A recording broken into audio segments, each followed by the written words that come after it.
नमस्कार किसान साथियों, खेती सलाह चैनल पर आपका फिर स्वागत है। मैं डॉक्टर आशीष त्यागी लंबे समय अंतराल से आपसे नहीं जुड़ सका। अब मुझे लगता है कि कुछ ऐसी जानकारियां जो किसानों को चाहिए और लगातार मेरे पास फ़ोन आते हैं, तो मैं प्रयास करूंगा कि लगातार अब आपको जानकारी देता रहूं। देखिए किसान भाइयों, इस समय जो गन्ने की मैं बात करना चाहूँगा, तो ये मेरा जो वीडियो बनाने का उद्देश्य है, एक समस्या को लेके है।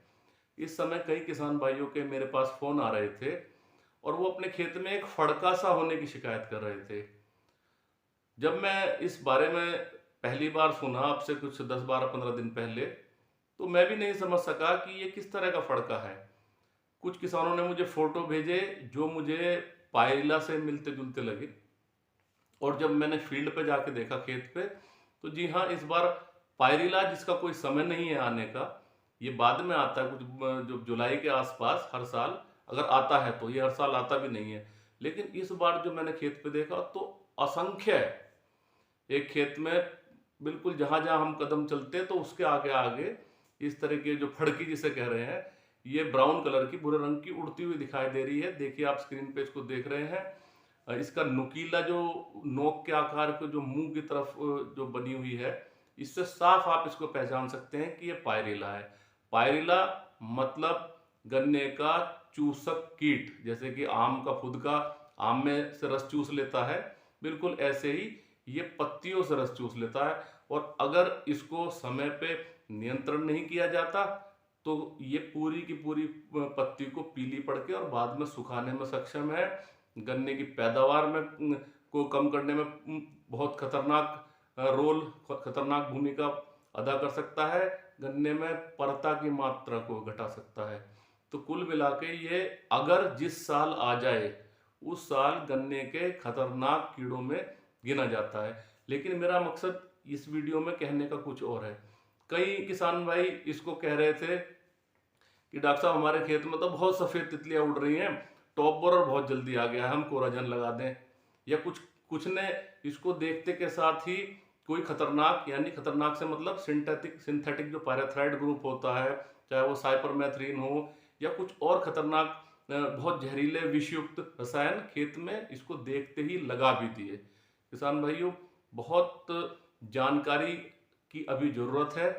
हमारी खेती है, पैसा हमारा है, एक एक चीज पैसे से जुड़ी हुई है। और साथ में ही जानकारी अपनी खेती के डॉक्टर बनने की, जैसा कि मैं इस चैनल पर कहता रहा हूँ, मैं आशा करूँगा फिर आप उस मुहिम में साथ देंगे, अपनी जानकारी पहले रखेंगे। कोई भी चीज, कोई भी स्प्रे, कोई भी खरपतवारनाशी, कोई भी इनपुट जो ब्यात बढ़ाती हो, गन्ने को मोटा करती हो, उसको डालने से पहले आप ये जानना चाहेंगे कि हम इसको क्यों डाल रहे हैं और उसके डालने के दुष्प्रभाव क्या हो सकते हैं। ये सब जब पक्का कर लें किसी विशेषज्ञ से, चाहे किसी साथी से, तभी इस काम को करें। देखिए किसान भाइयों, प्रकृति ने मित्र कीट भी बनाए हैं और दुश्मन कीट भी बनाए हैं। ये जो हमारा पायरिल्ला है, ये ना केवल गन्ने में, ये चाहे वो गेहूं में भी आपने देखा होगा, आजकल जो ज्वार है खेतों में उसमें भी दिखाई दे रहा है, मक्का में भी आता है। यानी कि इसके और भी कई होस्ट हैं, कई घासों पे भी रह जाता है जिंदा। तो अब ऐसे में प्रकृति ने कुछ बदलाव करा जो बाद में आना चाहिए था। लेकिन जैसे बारिश हुई, बारिश होने के बाद खेतों में नमी ज़्यादा बढ़ गई, ह्यूमिडिटी बढ़ गई, और साथ में उसके बाद जैसे ही धूप निकली, इस तरह का जो वातावरण है कि रात ठंडी हो जाए, दिन गर्म हो जाए, और जो बारिश है वो लगातार जैसे अभी हुई है, इसके आने का माहौल बन गया। किसान भाइयों, वैसे तो ये बहुत खतरनाक है, लेकिन क्योंकि हम अपने आप को भी जब किसी छोटी सी दुविधा में आते हैं, तो ऐसा नहीं है कि हम सबसे पहले जाके बहुत खतरनाक या बहुत विषयुक्त मेडिसिन ले लेते हैं, इसकी जानकारी करते हैं। ऐसे ही प्रकृति ने इसका एक मित्र कीट हमें दे रखा है। प्रकृति इसको खुद कंट्रोल करती है। देखिए ये क्या करता है, इसकी तीन अवस्थाएं हैं। ये अब आप देखेंगे तो नीचे की पत्तियां आप जाके देखिए गन्ने खेत में, वहां पे बालों बालों से ढके, सफेद सफेद बालों से ढके, इसने लाइनों में पूरी पत्ती को करीब करीब कवर करते हुए अंडे दे रखे हैं। उन उन पत्तियों को भी जहां मिल जाए, आप संभव हो तो नीचे की एक दो पत्ती तोड़ के कहीं दूर दबाने का कार्य एक तो ये भी आप करें।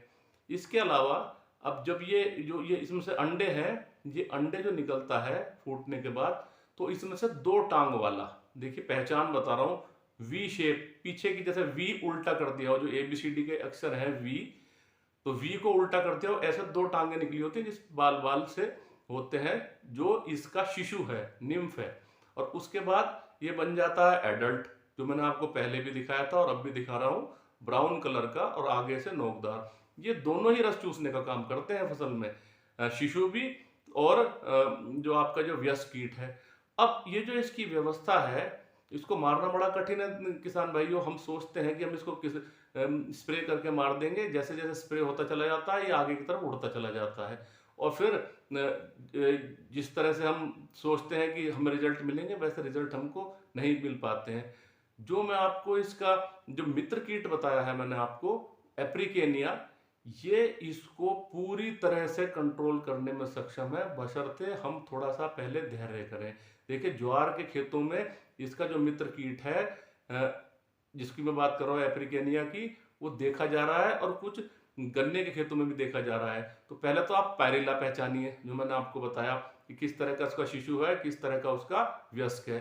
अब आप ध्यान देंगे कि क्या आपके खेत में इसका आवागमन शुरू हो गया है, वो कैसे पहचानेंगे? तो जो इसका मित्र कीट है, उसकी मैं आपको कुछ तस्वीरें भी दिखाऊंगा, और आपको इस वीडियो का उद्देश्य उसकी पहचान कराना।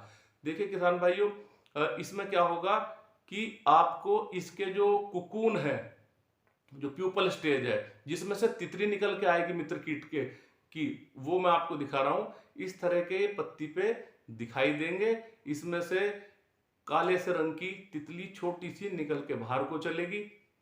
बाहर को चलने के बाद ये जगह जगह अंडे देगी। अंडे जब फूटेंगे तो अंडों में से जो लार्वा निकलेगा, यानी कि जो इसका गर्भ होता है, जैसा कि आप ये देख पा रहे हैं स्क्रीन पे, सफेद से रंग का, ये क्या करता है, चाहे तो वो पायरिला का, यानी कि दुश्मन वाले कीड़े का, जो वी शेप वाला मैंने आपको बताया था, उसका शिशु जो रस चूस रहा है, उसकी पीठ पे चढ़ के बैठ जाएगा, जैसा कि आप स्क्रीन पे देख रहे हैं। या फिर ये जो जो हमारा व्यस्क कीट है, उसकी पीठ पे भी बैठ जाएगा, और जब तक बैठा रहेगा वो रस चूसता रहेगा, रस चूस के यानी कि उसका खून चूसता रहेगा आप माने तो। और चूसने के बाद ये कब छोड़ेगा, जब इसे दोबारा प्यूपा में जाना होगा, जो मैंने आपको सबसे पहले आकृति दिखाई थी, ये वाली। फिर ये चला इसमें जब पहुंच के, फिर इसमें से तितली निकलेगी, और इस तरह से ये बढ़ता चला जाएगा, बशर्ते आप इसकी बढ़वार को रोके ना। इसको अभी अपने खेतों में पहचाने, आपके खेत में नहीं है तो बराबर में ज्वार वाले खेत में या किसी किसान वाले खेत में, जो मैंने आपको मित्र कीट की अवस्थाओं के जो लक्षण दिखाए हैं, उनकी पत्तियों को लाके अपने यहाँ जगह जगह डाल दें, जहां भी मिले। अगर आपके खेत में भी ये शुरू हो चुका है तो बिना सोचे समझे किसी रसायन पे मत जाएं। अभी अभी देखिए, ये अमूमन हिस्ट्री रही है, रिकॉर्ड रहा है कि जब भी पायरिला बढ़ा है, बहुत कम ऐसा हुआ है कि इसके जो जो परजीवी है उसने उसको कंट्रोल ना किया हो। इसके 10 दिन के, 12 दिन के, 15 दिन के गैप पे ये भी खेतों में बढ़ना शुरू हो जाता है। तो मेरी राय है कि अभी 8-10 दिन वेट कीजिए, क्योंकि अभी ये पेड़ियों में दिखाई दे रहा है, अभी गन्ना बोया जा रहा है। तो अभी पहले अगर हम कोई ऐसा जहर कर देंगे जो इसके सारे मित्र कीटों को मार दे, तो बहुत दिक्कत हो सकती है।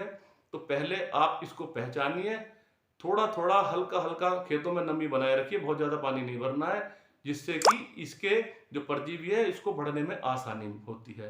तो इसको करिए। उसके बाद भी अगर ये नहीं होता है तो फिर हम सिस्टमिक जो दवाएं हैं, जैसे इमिडा है, या जैसे थायोमेथोक्साम है, या फिर मैं कहूँगा जैसे मोनोक्रोटोफॉस है, भले ही वो फलों में और सब्जियों में अब बैन है, लेकिन गन्ने में इसका 500 ml करीब प्रति एकड़ के हिसाब से स्प्रे किया जा सकता है। लेकिन अभी रुकिए, हफ्ता भर देखिए, बहुत ज़्यादा समस्या हो तो आप एक ऑप्शन ये कर सकते हैं, थोड़ी मुश्किल होगी, बाजार में ढूंढिए कहीं आपको मेलाथियान डस्ट या फेनवर्लेट डस्ट मिल जाए, तो सुबह ओस के समय 2 किलो बीघे का आप डालेंगे तो वो पत्तियों पे चिपक जाएगा।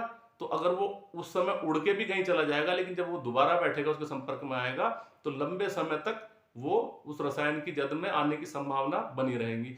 लेकिन फिर भी मैं ये कहता हूँ, इसके साथ साथ आप अपनी ट्यूबवेल पे एक तसले में पानी रख के शाम को 6 बजे से 7 बजे से 10 बजे के बीच यदि संभव हो तो तसले में एक ईंट रख दीजिए, पानी भर दीजिए, उसमें मिट्टी का तेल या 2 ढक्कन कोई पेस्टिसाइड डाल दीजिए और कोई लाइट की व्यवस्था हो जाए, बल्ब टांग दीजिए। बल्ब बहुत ज़्यादा ऊपर ना हो, एक जो जो जो बल्ब टंगा हो तो वो तसले से बहुत ज़्यादा हाइट ना हो, बस एक हथेली की, 2 हथेली की दूरी हो।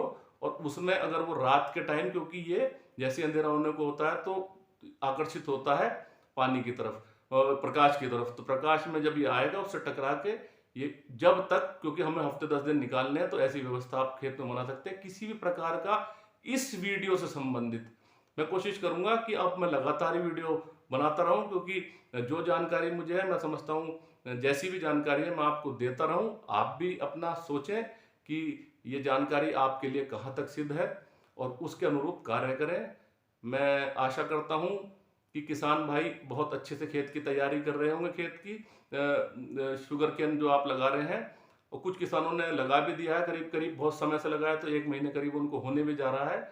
अब मैं लगातार ही इस आने वाली गन्ने की फसल से संबंधित जानकारियां शेयर करता रहूंगा। जब तक के लिए जय हिंद, जय भारत।